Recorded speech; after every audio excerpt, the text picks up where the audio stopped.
গ্রামে এসেছে মহারাজ আর তার সৈন্যদল, তাই তো হারুদা বড় একটা হাঁড়িতে রান্না বসিয়েছে, যাকে বলে গ্রামীণ হেসেলে রান্না।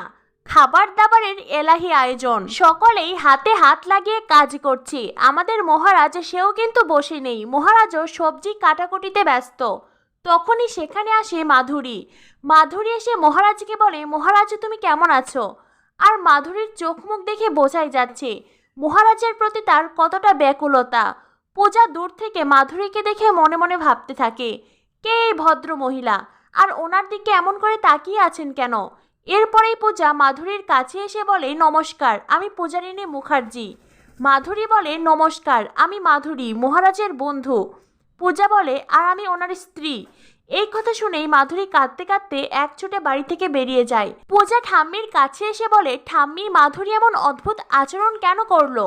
তখনই মহারাজ এসে পূজাকে বলে, আপনার অত শত জেনে লাভ নেই, আপনি বরং ঠাম্মিকে তার কাজে সাহায্য করুন। এই বলে মহারাজ ওখান থেকে চলে যায়, কিন্তু পূজার মনে খটকা লাগে। তো বন্ধুরা, তোমাদের নিশ্চয়ই মনে আছে উড়ান ধারাবাহিকের শুরুর দিকে মহারাজ যখন তার কষ্টের মুহূর্তের কথা ভাবতো, তখন একটা মেয়ের কণ্ঠস্বর তার কানে যেন ভেসে আসতো, আর তখন মহারাজের যন্ত্রণা আরো দ্বিগুণ হয়ে যেত। সেই মেয়ে আর কেউ নয়, সেই মেয়েই এই মাধুরী। এই মাধুরীর সঙ্গেই একটা সময় মহারাজের সম্পর্ক ছিল, কিন্তু কোনো এক সময় মাধুরীর মনে হয়েছে মহারাজ কখনো প্রতিষ্ঠিত হতে পারবে না, সে জীবনে কিচ্ছু করতে পারবে না। তাই তো লোভে পড়ে নিজের পরিবারের পছন্দের পাত্রকেই বিয়ে করেছিল মাধুরী। আর তখনই মাধুরীর দেওয়া আঘাত সহ্য করতে না পেরে মহারাজ আবার সেই পূর্ণিমার কাছেই ফিরে গিয়েছিল। আর এখন যখন মহারাজ এত বছর পর গ্রামে ফিরে এসেছে, তখনই মাধুরী মহারাজকে দেখে ব্যাকুল হয়ে তার কাছে ছুটে এসেছে। মাধুরীর সাজ পোশাক দেখে বোঝাই যাচ্ছে সদ্য সে বিধবা হয়েছে। তবে কি পুরনো প্রেমটাকে ঝালিয়ে নিতেই মাধুরীর এইভাবে ছুটে আসা?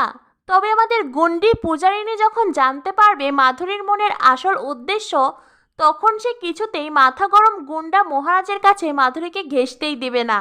তো বন্ধুরা, জমে উঠেছে উড়ান ধারাবাহিক। কি হতে চলেছে উড়ানের আগামী পর্বে? পরবর্তী আপডেট পেতে আমাদের সাথেই থাকো। ধন্যবাদ সবাইকে।